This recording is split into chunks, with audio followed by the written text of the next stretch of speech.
By the end of this scene, you'll be able to hand Claude a stack trace to speed up your debugging process. This will save you time and help you identify issues more quickly. So let's get started. Imagine you're in the middle of a tricky bug that's been nagging at you for hours. You've got lines and lines of code, and you need to figure out what's going wrong. That's where Claude comes in. By giving him a well-formatted stack trace, he can help you zoom right into the problem. First, identify the exact moment when things go south. This usually happens at a specific line or function in your code. Let's say you're working on a function called process transaction, and an error occurs there. Next, gather the stack trace. You can do this by setting breakpoints strategically in your debugger, running the function, and then examining the backtrace. For example, if you're using Visual Studio Code, VS Code, you might use a command like clear.on error equals console.error.stack to ensure errors are logged with their stack traces. Now, let's format the stack trace for Claude. You want to make sure it's clear and concise. Here's an example. Error in function, process transaction, stack trace. At error, node, internal/errors 574:16. At object, anonymous /path/to/your/file.js 20:30. At module, _compile, node, internal/modules/cjs/loader 998:30. At module.load, node, internal/modules/cjs/loader 872:32. At function.execute user entry point as run main, node, internal/modules/run_main 81:12. Finally, prompt Claude with this stack trace. You might say something like, Claude, I'm getting an error in my process transaction function. Here's the stack trace. Error in function, process transaction, stack trace. At error, node, internal/errors 574:16.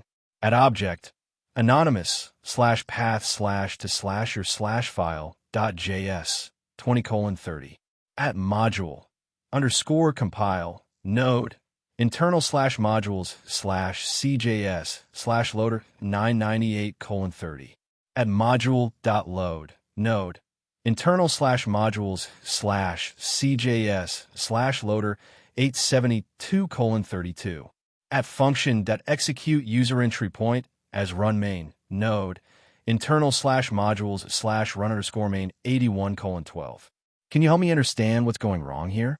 Claude will likely provide insights, such as suggesting a specific line of code to review or pointing out potential issues. Follow his guidance, and you'll be able to resolve your bug faster. Now that you know how to format and hand over stack traces the right way to Claude, give it a try in your next debugging session. Alright, so by now, you've got a sense of how Claude can speed up your debugging process. Now let's get your development environment ready. The key is setting up the Claude API and Claude.md in your project. First things first, make sure you have Claude Code installed. You can do this with a simple command. npm install Claude Code, save dev. Next, create an .mcp.json file if it doesn't already exist at the root of your project directory. This is where MCP, Model Control Protocol, configurations live. Think of it as the control center for Claude in your application. Let's set up the basics.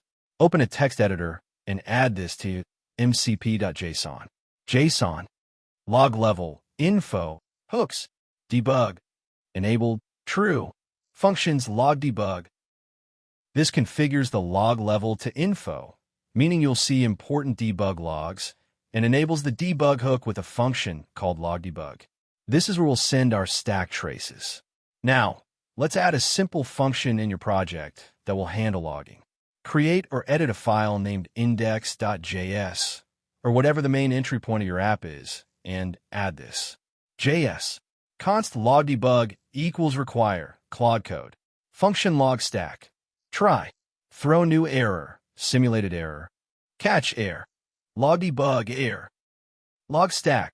This function simulates an error and logs it using the logDebug hook. This is how you'll hand off stack traces to Claude for faster debugging. By setting up your environment like this, you're laying the groundwork to start leveraging Claude's powerful debugging tools. All right, By now, you've set up everything, including Claude code and Claude.md. The next step is to actually hand Claude a stack trace in the right way, so we could debug faster. Let's make sure your stack traces are gold. First, open your error log where you found the stack trace. It could be from a console output or an IDE like VS Code. Copy the entire stack trace, including any relevant lines before and after the error. Make sure to include the full details. Sometimes those extra lines contain clues that can help with debugging. Now, let's format this in Claude.md. Open Claude.md and create a new section for your stack trace. Use 3 backticks at the start of the code block, followed by the language of the error. It could be Python, JavaScript, etc. Then paste the copied stack trace. Here's an example. Plain text, Python, traceback, most recent call last. File, app.py, line 42 in module. Result equals sum_function. Happy face, happy face, happy face, happy face, happy face, happy face. Name error. Name sum_function is not defined. Notice the 3 backticks before and after the code block.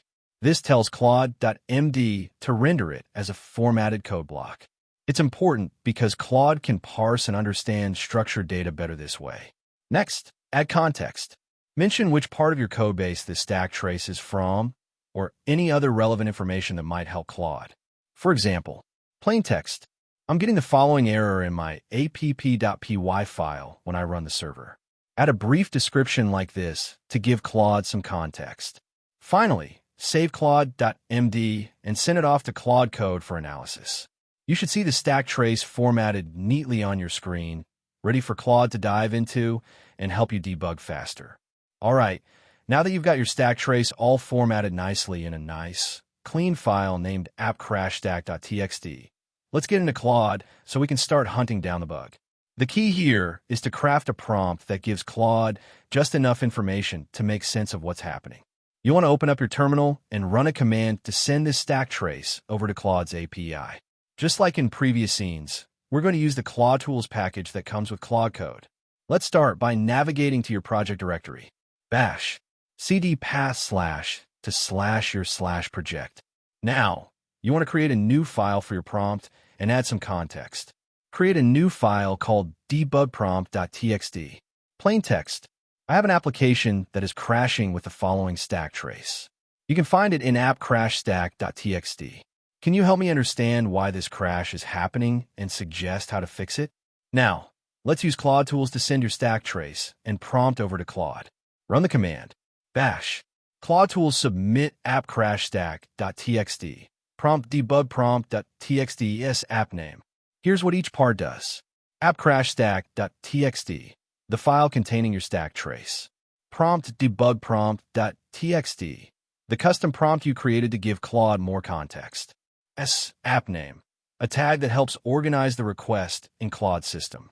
Now, let's say a few moments pass while Claude processes your request. Once it returns, open up debugprompt.txt again and scroll down to see if Claude has provided any insights or suggestions for fixing the bug. You might find something like, plain text. The crash is likely due to an unhandled exception at line 34 in error_handler.py. Add a try except block around that code and handle the specific exception type. Here's an example. Try. Hashtag your risky code here. Accept specific exception as log.error caught specific exception. ex_info equals e. Take note of Claude's suggestions and apply them to your codebase. Make sure you test thoroughly after making these changes to ensure everything works as expected. By sending your stack trace properly formatted, you've given Claude all the information it needs to help you debug faster. Next time you hit a snag in your application, remember to follow this exact process, and you'll be able to get those pesky bugs fixed quicker than ever before. Okay, so by now, you've got a stack trace ready, and you've sent it off to Claude. Now comes the fun part, reviewing what Claude has to say and putting those suggestions into action. First up, let's look at how to interpret Claude's response.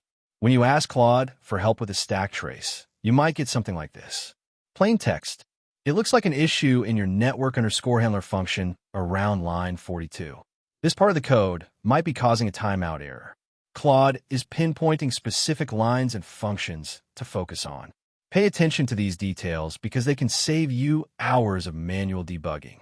Let's say Claude gave us this advice. Plain text. Try adding some logging around the network_handler function to see what data is being passed in and out at each step. Great. Now, it's time to implement this suggestion. Open your editor and navigate to the network_handler function. Add some logging like so. Python, import logging, def network_handler, request_data. Logging.info, f, received request, request_data. Hashtag your original code here. Response equals process_request, request_data. Logging.info, f, response sent, response. Return response. By adding this logging, you'll get a clearer picture of what's going on at each step. Run your application again and check the logs for any discrepancies or errors. If Claude suggests something more complex, like a code refactoring, follow those directions carefully. For example, plain text. Consider breaking down network_handler into smaller functions to make it easier to test. In that case, refactor your function. Python, def process_data, request_data. Hashtag process data logic here. Def handle_request, request_data. Logging.info, f, received request, request_data. Process_data equals process_data, request_data. Response equals construct_response, process_data. Logging.info, f, response sent, response. Return response. This not only makes your code cleaner, but also easier to debug and maintain. By the end of this, you should have a clearer understanding of what's causing issues in your application. If any new questions arise from Claude's suggestions, don't hesitate to ask for more help. So, go ahead and implement those fixes or refactors based on Claude's feedback. You'll be debugging faster than ever. All right, by now you should have a solid understanding of how to hand Claude a stack trace the right way. Let's put that knowledge into practice with your current project. Here's what we're going to do. 1. Pick an error. Take a recent error or bug in your code. It could be anything from a syntax issue to a runtime error. 2. Format the stack trace. Format the stack trace as we discussed earlier, including the full file path and line numbers for each function call leading up to the error. 3.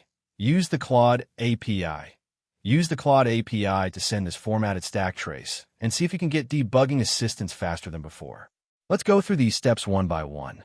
First, open your current project in your code editor. Identify a recent error or bug that needs debugging. For example, let's say you encountered an index error while working on the user.service.py file at line 42. Now, format the stack trace as follows. Plain text.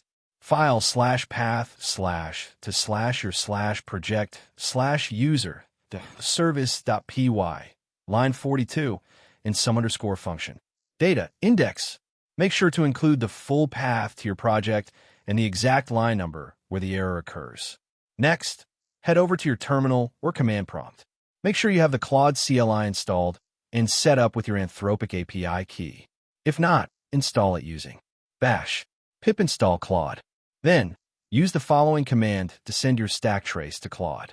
Bash Claude, given this stack trace /path//project/user.service.py, line 42, in some_ function \and data. Index \, and can you help me debug it? Claude will analyze the stack trace and provide potential solutions or insights directly. By formatting your stack traces correctly and using Claude's API to get assistance, you can significantly reduce debugging time. This saves you hours of manual inspection and testing.